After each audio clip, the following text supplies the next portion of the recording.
പഴശ്ശിരാജ തിരുവനന്തപുരത്ത് റിലീസ് ചെയ്ത ന്യൂ തിയേറ്ററിൽ നിന്നും നമ്മളോടൊപ്പം ചേരുന്നു മഹേഷ് ചന്ദ്രൻ. മഹേഷ്, എങ്ങനെയുള്ള വരവേൽപ്പാണ് ചിത്രത്തിന് ലഭിച്ചുകൊണ്ടിരിക്കുന്നത്?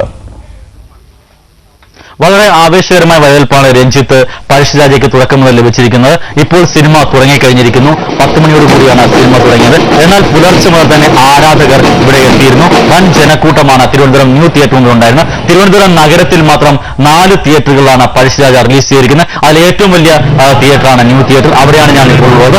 ഈ തിയേറ്ററിൽ മുഴുവൻ നിറഞ്ഞു കവിഞ്ഞിരിക്കുന്ന ജനക്കൂട്ടം നിറഞ്ഞു കവിഞ്ഞിരിക്കുകയാണ്. ടിക്കറ്റ് കിട്ടാത്തവർ ഇപ്പോഴും പുറത്ത് കൂടി നിൽക്കുന്നുണ്ട്. ഇനി 3.25 മണിക്കൂർ നേരമാണ് ഈ സിനിമ. 3.25 മണിക്കൂർ നേരം കഴിഞ്ഞ് മാത്രമേ ഈ സിനിമ കണ്ട ആവേശമായി ആൾക്കാർ ഇറങ്ങി വരികയുള്ളൂ.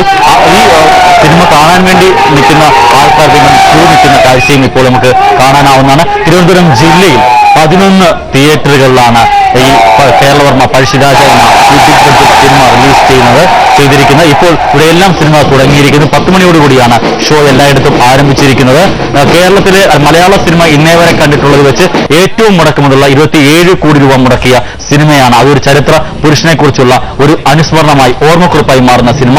ഈ സിനിമയെ ഒരു ചരിത്ര സംഭവമാക്കാനുള്ള ആവേശത്തിലാണ് മമ്മൂട്ടിയുടെ ആരാധകർ. നല്ല സിനിമയെ സ്നേഹിക്കുന്നവരൊക്കെ തിരക്ക് കൂട്ടി ഇവിടേക്ക് എത്തിയിരിക്കുന്നത്. എന്തായാലും കേരളത്തിലെ ഒരു വലിയ സൂപ്പർ ഹിറ്റ് സിനിമയായി പഴശ്ശിരാജ മാറുമെന്ന പ്രതീക്ഷയോട് കൂടിയാണ് ഇപ്പോൾ ആരാധകർ സിനിമ കാണാനായി പോയിരിക്കുന്നത്. മമ്മൂട്ടിയുടെ കമാനങ്ങളിൽ, വലിയ കമാനങ്ങളിൽ മാറികെട്ടും പാലൊഴുക്കിയും പെരുമ്പറ കൊട്ടിയും ഒക്കെ ഇവിടെ വലിയ ആവേശത്തോടു കൂടി തന്നെയാണ് തിയേറ്ററിലെത്തിയ ജനങ്ങൾ, പ്രേക്ഷകർ പ്രതികരിച്ചുകൊണ്ടിരിക്കുന്നത്. നന്ദി മഹേഷ് ചന്ദ്രൻ.